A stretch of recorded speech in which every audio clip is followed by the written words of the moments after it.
Good day and welcome to the CDI Talks. My name is Anton Chekhovtsov and I'm the chair of the Center for Democratic Integrity, an NGO based in Austria that analyzes attempts of authoritarian regimes to influence politics and societies in Europe. Considering the current crisis over Ukraine, my guest today is Hugues Mingarelli, a very knowledgeable European diplomat and the EU ambassador to Ukraine in 2016-2019. I really hope that you will find our conversation useful for your understanding of what is going on around Ukraine. And let me invite you to like this episode and subscribe to our channel to get notified of the future episodes of CDI Talks. Hugues, thank you very much for an opportunity to talk to you and to hear your insights into the current situation about Ukraine, over Ukraine.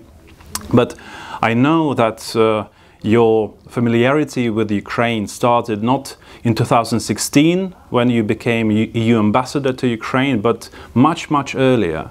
May I ask you to talk a little bit about your experience of working with Ukraine before you became ambassador?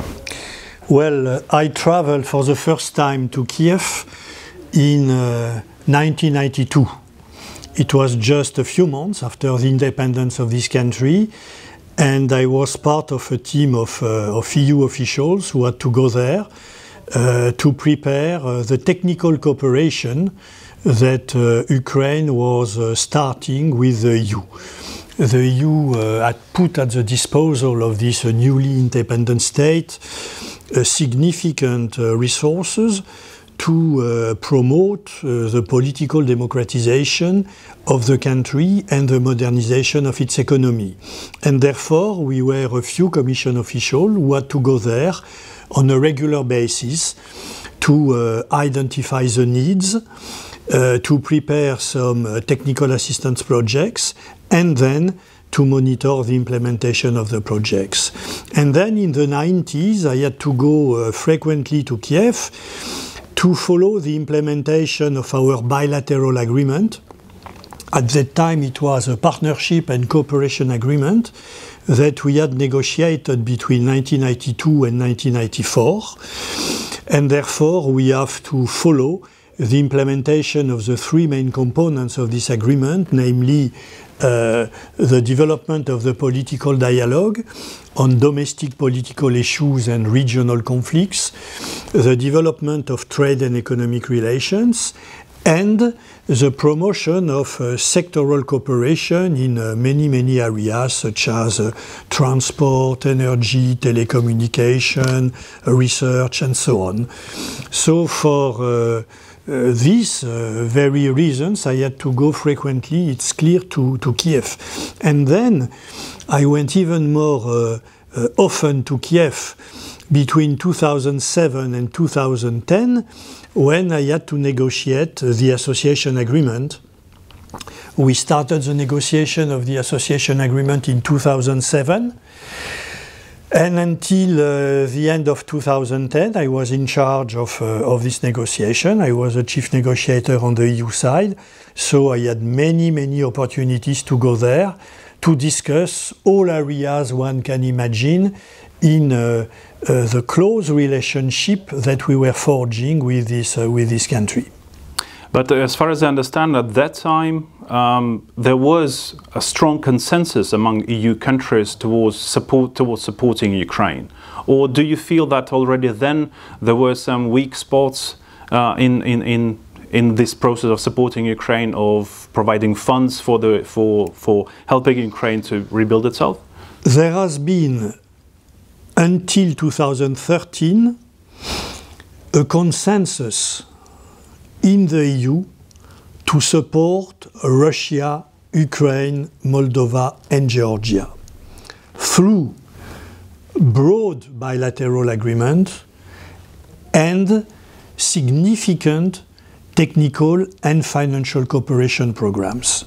And I cannot remember anybody asking us to be cautious or not to be too enthusiastic in our wish, in our will, to bring these countries from the Soviet Union, from the former Soviet Union, including Russia and the EU, closer together.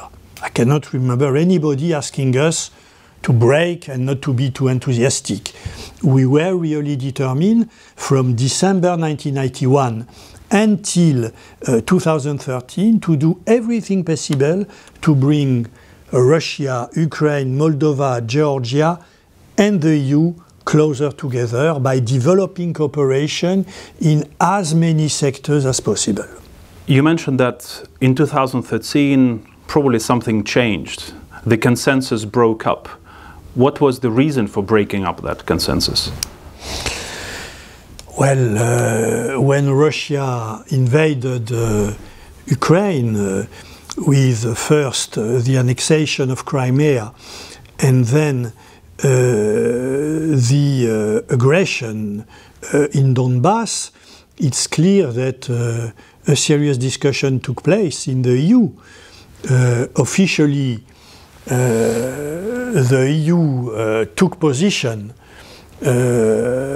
along Ukraine, explaining that it was not in the interest of anybody in the EU to see a Russian aggression against an independent and sovereign country like Ukraine. But we know that de facto, when they started to talk about possible sanctions, some member states, and you can easily imagine which one, were strongly in favor of tough sanctions against these Russian aggressions, while other member states in the western part of the EU were not very keen to sanction Russia. And therefore, it would not be serious to say that at that time there was a consensus. Officially, there was one single EU position. But de facto, there has been, since 2013, serious discussion within the EU on whether it was a good thing to have sanctions or not, whether sanctions was an efficient way to protect Ukraine, whether in the end it was in EU interest to protect the borders of Ukraine, a former Soviet state. So all these kind of issues still today are discussed in the EU. Many in Ukraine always, of course, complained that the sanctions imposed on Russia in 2014, because of the annexation of Crimea, because of the invasion of Donbass, were not really, well, they were not sanctions that really changed Russia's behavior. What do you think that the apparent weakness of those sanctions is the result of some of the countries in the EU resisting imposing tougher sanctions? But there is no doubt about that. If the EU had the willingness to impose real sanctions on the regime, and especially on the leadership of the regime, they would have been able to do so through targeted sanction against the few rulers in the Kremlin, and serious sanctions, in particular in the energy sectors, but there was no consensus for that. So as very often when it comes to facing a regional conflict or a crisis abroad, in the EU, the common EU position is the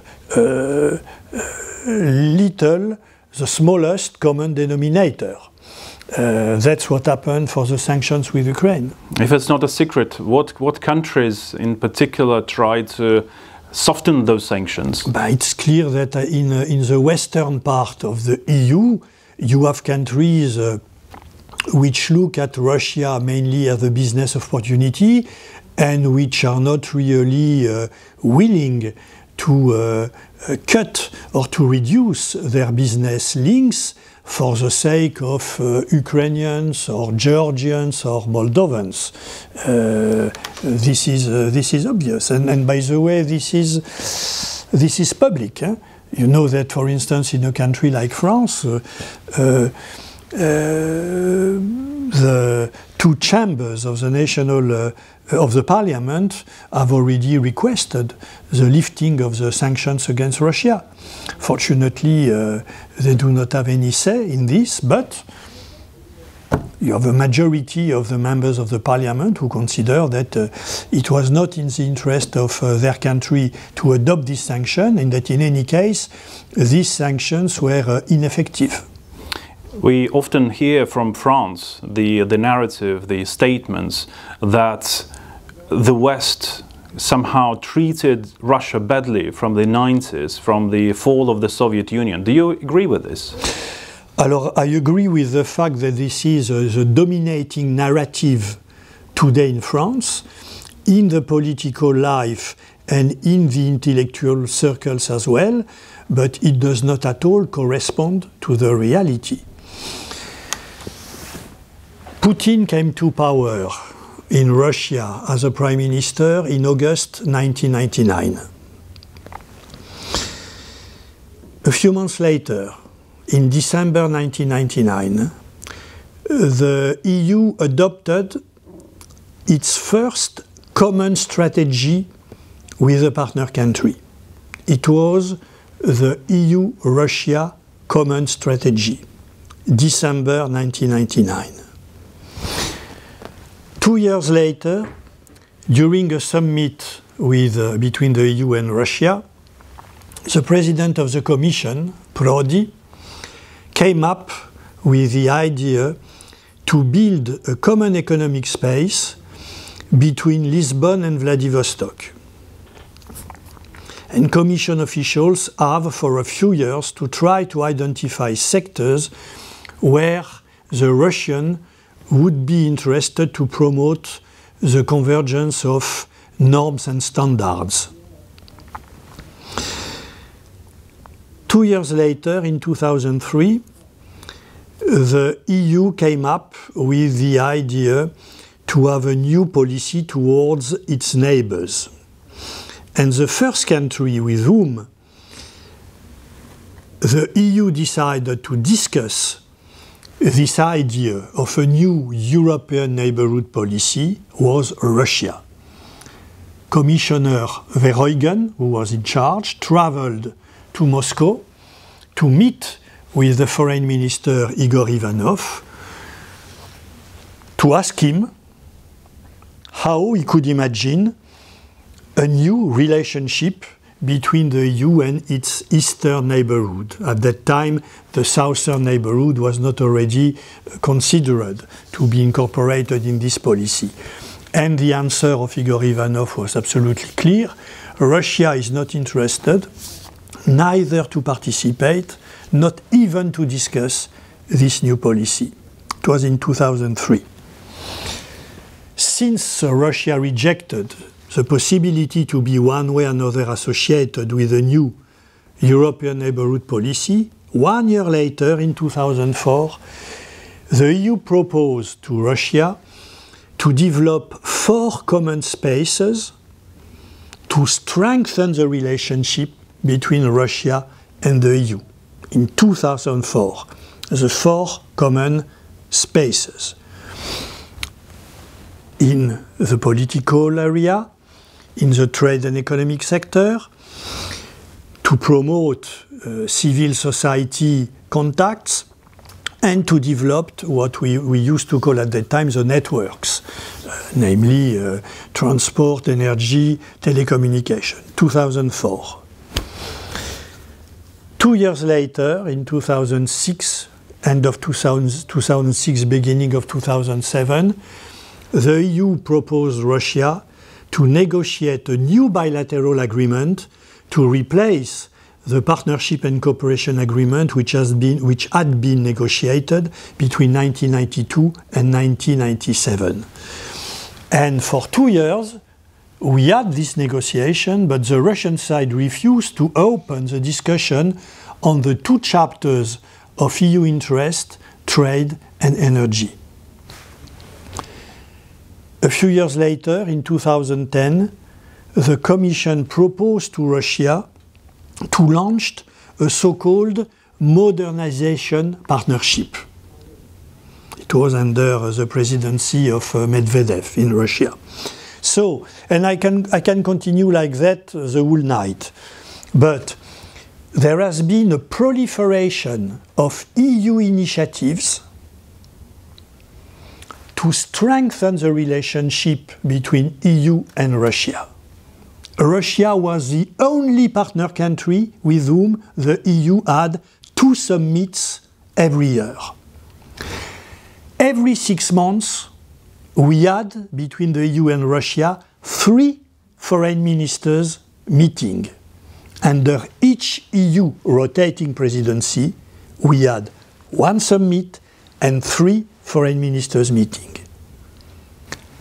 The EU does not have a comparable relationship and a similar institutional framework with any other partner country.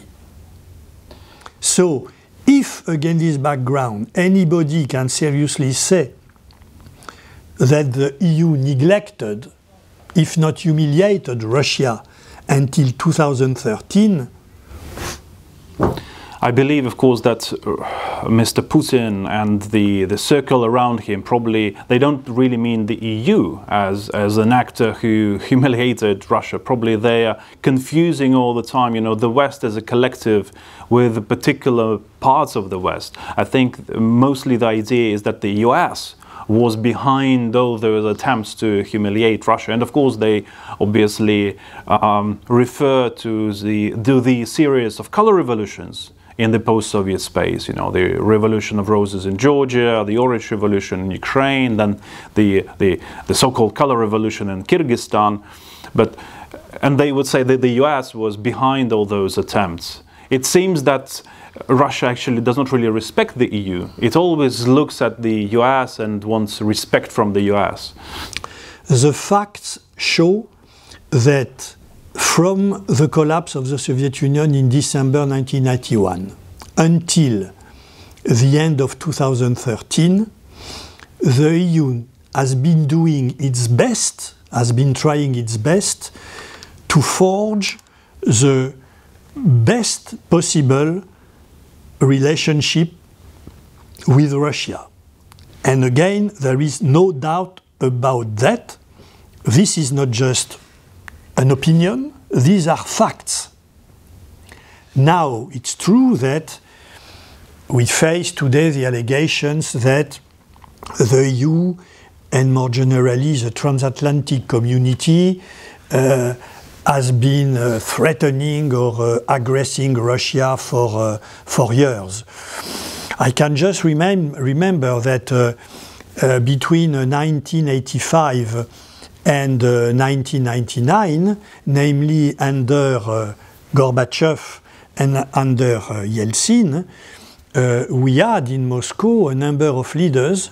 We were explaining that they had the firm willingness to forge a strong partnership with the EU and even a deep security cooperation with the transatlantic community.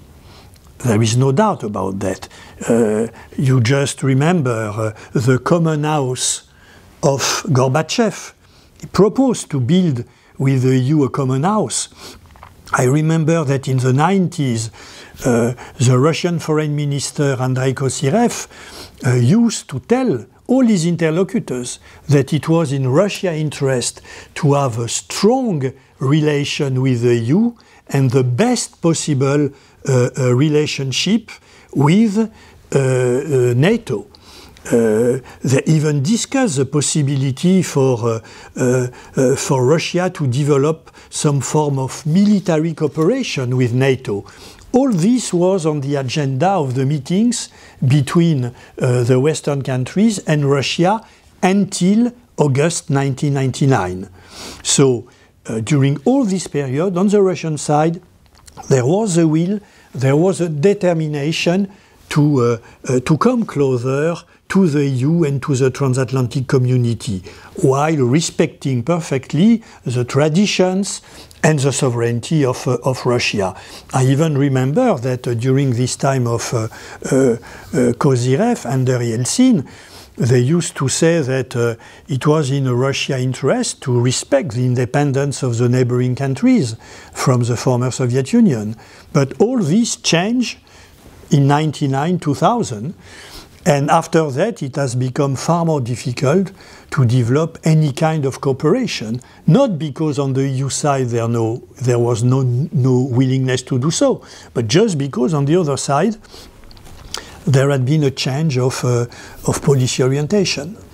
You became EU ambassador to Ukraine at a very difficult time for Ukraine. When you when you went to Kiev in 2016, what did you see? Well, when I joined Kiev in mid-2016, I had the fantastic opportunity to witness the political, economic and social transformation of this country with about 40 million inhabitants located at the center of the European continent.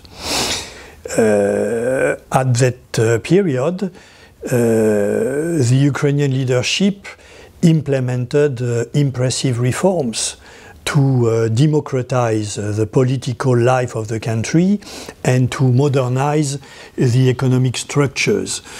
I remember that in a few years' time, the Ukrainian leadership managed to decentralize the state apparatus, and decentralization has been a real success. They decided to modernize the public administration, ministries and state agencies. They managed as well to put in place anti-corruption institutions and the necessary legal framework. So all these reforms have been implemented in a few years' times. In the economic area, I remember that the Ukrainians managed to clean up their banking system in 2 years' time. They undertook as well to reform the energy sector, and they managed to improve the management of their public finances. So all these impressive reforms have been carried out with the full support of an exceptional civil society. This has to be underlined, but I believe that in Ukraine, the civil society really is a major actor in the transformation of the country. And against this background, the EU has been trying its best to support the transition of Ukraine towards a political democracy and a social market economy. The EU, first of all, has an extremely efficient instrument with the association agreement, and in particular with a deep and comprehensive free trade area, which is paving the way for the gradual integration of the Ukrainian economy in the EU single market. The EU as well has mobilized significant resources to support the transformation process through technical and financial assistance.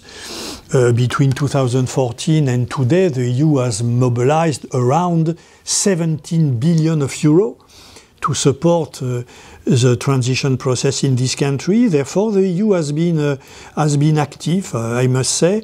But it's clear that if Ukraine has really been able to move ahead in an impressive way in these 8 years since 2014, it is mainly due to the extraordinary willingness of the Ukrainian people to transform their society for themselves and for their children, to ensure that their children will live in a society which is more or less the kind of society we have today in Western Europe.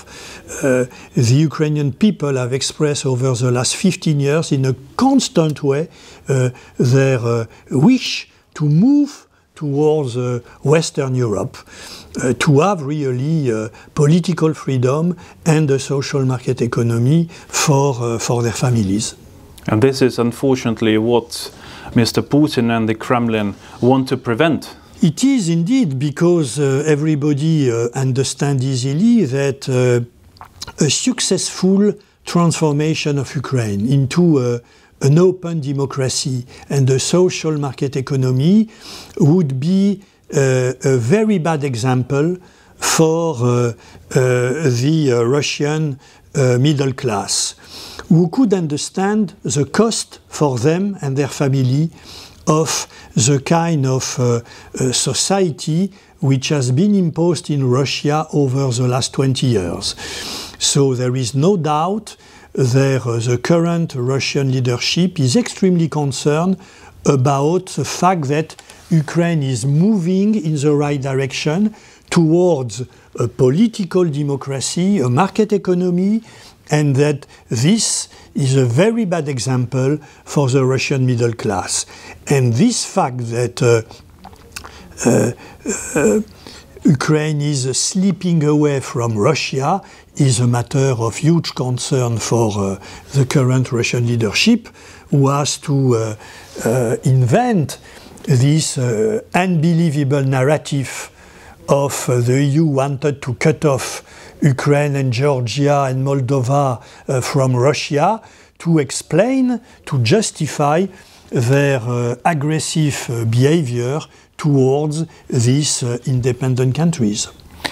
There is this a very strange situation that we see in the European Union. On the one hand, the European Union, or Europe, that suffered so much in the 20th century from the authoritarian regimes, it seems to be, it seems that it prefers probably to cooperate with an authoritarian regime that doesn't want to build a democracy, rather than with an aspiring democracy such as Ukraine.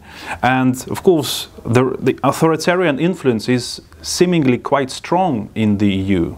Why do you think that EU is so, well, conducive to authoritarian influences? First of all, I believe that the EU has a real difficulty to be a serious international actor. And this is a basis for the difficulties that you mentioned. Until the mid of the 2000s, the EU relations with the partner countries were mainly about trade, development aid, humanitarian assistance, and the external dimension of a limited number of internal policies such as energy and transport.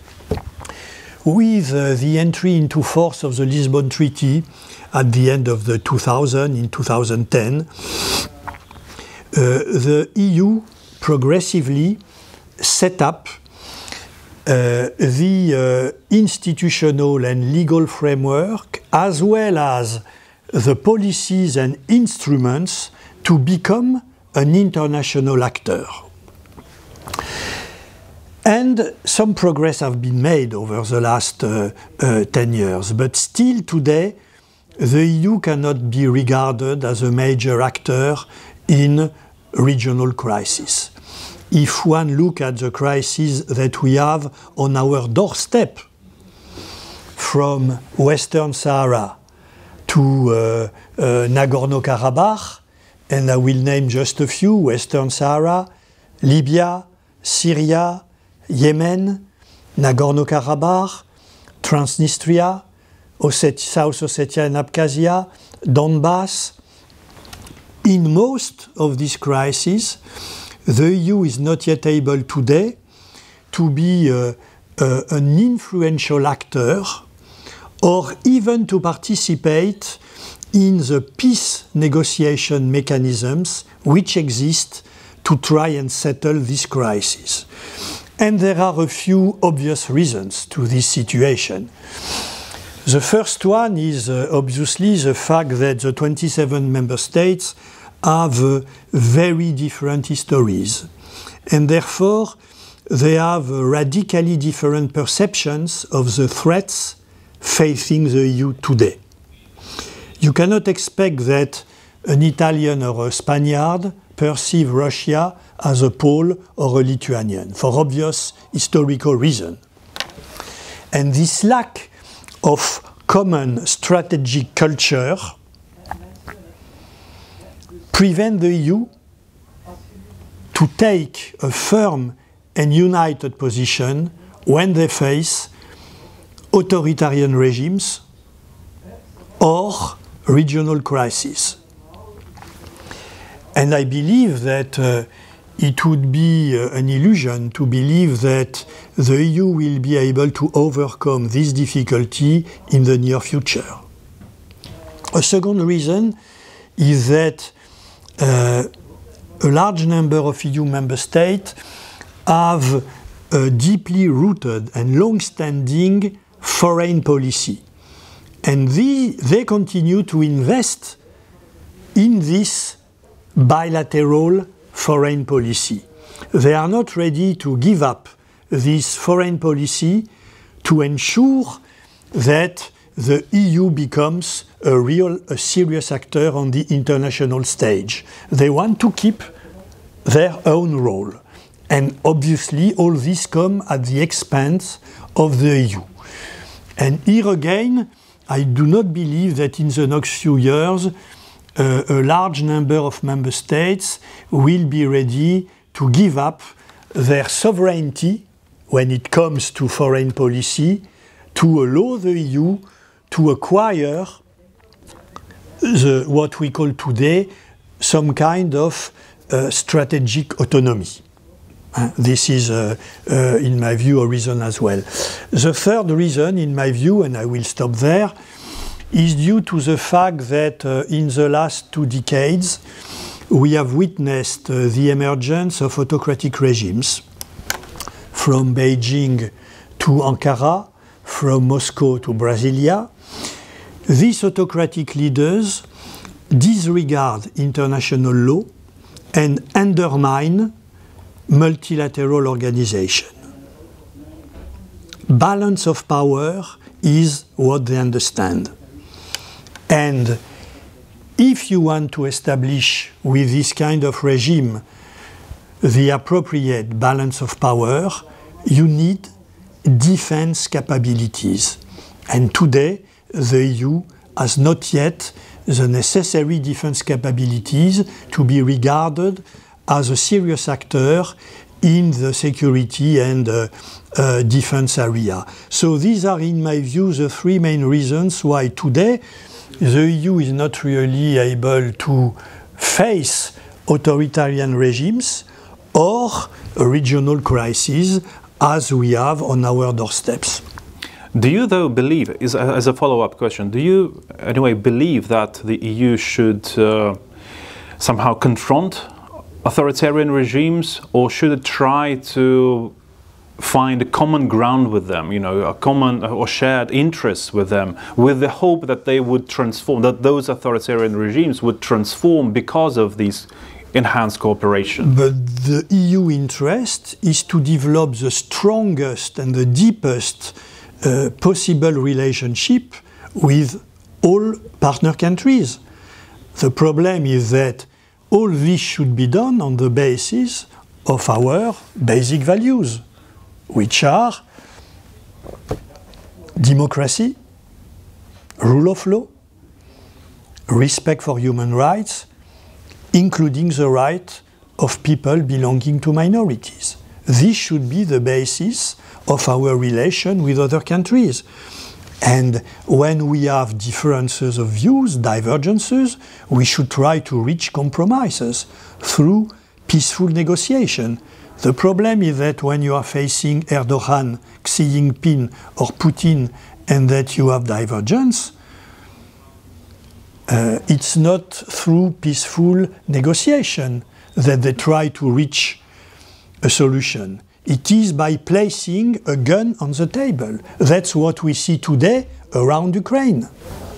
Talking about the current situation around Ukraine, and again talking about these authoritarian influences, especially in France, we hear often that if France does not cooperate with, or if France only cooperates with democracies, then probably France will stop cooperating with more than half of the world. But now, since the West and the EU is so invested in trying to solve the crisis around Ukraine, do you think it should be bilateral relations that is a step towards solving those crises, or should it be a consolidated EU position? Well, it should not only be a consolidated EU position, it should be a consolidated transatlantic position, because we have on this issue to remain extremely united with our transatlantic allies. We have, regarding the security order on this continent, a number of core principles which have been enshrined in the main security agreements agreed upon by the transatlantic community and Russia over the last 50 years. These agreements are the 1975 Helsinki Final Act, the 1990 Paris Charter, the 1997 NATO-Russia Founding Act, the 1999 Istanbul Charter for European Security. In all these agreements, there are a few core principles. And among these core principles, you have the right for each state to freely choose its security alliance and the international organization it wants to join. You have the respect for the sovereignty of any independent country. You have the non-use of force. And these basic principles, which underpin all our security architecture, have today been totally disregarded by the Putin regime. And therefore, we have for sure to discuss and negotiate with the Kremlin. But we have to remind them that Russia is committed to this principle, because Russia is a signatory of all these 4 agreements and documents. First point. Second point, as I said a few minutes ago, the Putin regime has decided to start the discussion by putting a gun on the table. And if you have to negotiate with somebody who has a gun with him, the first step for you should be to deter the other party to use his gun. And therefore, deterrence is extremely important at the beginning of this negotiation with Russia.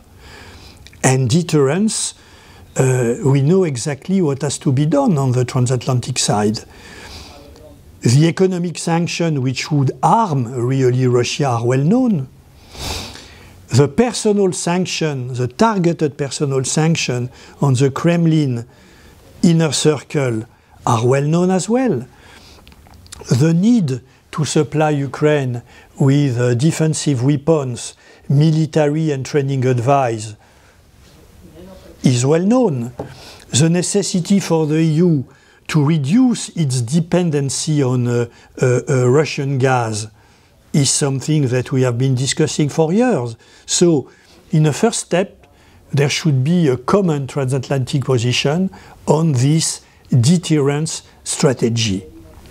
Then, we should try to discuss the demands that Russia sent to the US and NATO in mid-December. Well, in these demands, there are non-starters. When Russia says that the NATO doors should be closed to any new country, but we know that this is not at all in line with the core principles that I have mentioned a few minutes ago. When Russia says that NATO should scale back its position in Eastern Europe to the 1997 level, this is a non-starter. When Russia says that NATO should have no military cooperation with any country of the former Soviet Union, this cannot be accepted. But at the same time, we should be totally open to a discussion on the best way to work on disarmament and arms control. We should as well work on the best way to improve the transparency and predictability of military exercises. And more broadly, we should be ready to discuss any confidence-building proposal. And therefore, yes, for a serious negotiation, but on the basis of clear core principles and in full respect for these core principles. But regarding the sovereignty of Georgia, Moldova, Ukraine, Belarus, Putin and the people around him, such as Vladislav Surkov, have been saying and writing for 20 years now that this country belonged to the Russia sphere of influence and that they could only enjoy a limited sovereignty. They have been clear. We should not continue to say, but what is Putin's ultimate goal? We know the ultimate goal of Putin. It is to re-establish Russian control over Ukraine and to re-establish the Russian sphere of influence on Eastern Europe, the South Caucasus and Central Asia. He has been stating and writing about this for 20 years. Bon.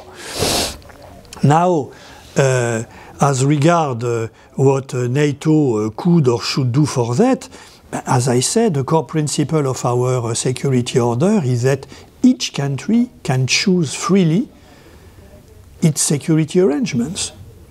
Second point is that it should be frequently repeated that NATO is a defensive alliance. And I have never heard anybody explaining that NATO should aggress Russia, when the current Russian leadership state that NATO is encircling Russia. Do you know how many kilometers of the Russian borders are in contact with a NATO member state? Less than 6% of Russia borders neighbor a member of NATO. 6% of Russian members in direct contact with a NATO member. Is it what we call a circle? Well, they obviously imply that those countries such as Ukraine, Moldova and Georgia, they are somehow not independent. So Russia probably sees themselves as part of this Russian world, of the Russian sphere of influence, and this encirclement of the Russian sphere of influence that apparently bothers them. Ukraine, Moldova, Georgia are not independent. We know that one of the main narrative of the Russian propaganda over the last 15 years has been to present the popular uprising in Georgia, Ukraine, as movements instigated by Western countries, in particular by the Americans. But we know that this does not correspond to the facts. Since 2004, in all opinion polls and elections, a vast majority of Ukrainians express their wish to see their country moving towards Western Europe in terms of way of life. And therefore, if this is because of American influence, the Americans are extremely efficient. I was not aware that the Americans were so efficient. When I saw what happened in Kabul a few months ago, I don't have the feeling that the Americans are so efficient when it comes to ruling foreign countries. So, no, it's not serious. We have once again to look at what the people in these countries want. If they want to move towards the Russian model, the Turkish model, the Chinese model, we have to respect that. But if for 20 years the majority of the population express the wish that they need the kind of West European society for their families, we have to respect that and to be ready to share our experience in building an open democracy with a social market economy. Well, I think the Ukrainians have already made their choice. Their choice is rapprochement with the EU, is joining the West, the European, or rejoining the European family of democracies and going away from authoritarianism and totalitarian past. And here I would like to thank you very much for this conversation, and I really hope that the EU will support Ukraine on its very hard path to liberal democracy, and I personally thank you for your job as an ambassador to Ukraine. It was an honor for me and a pleasure, obviously. Thank you. Thanks.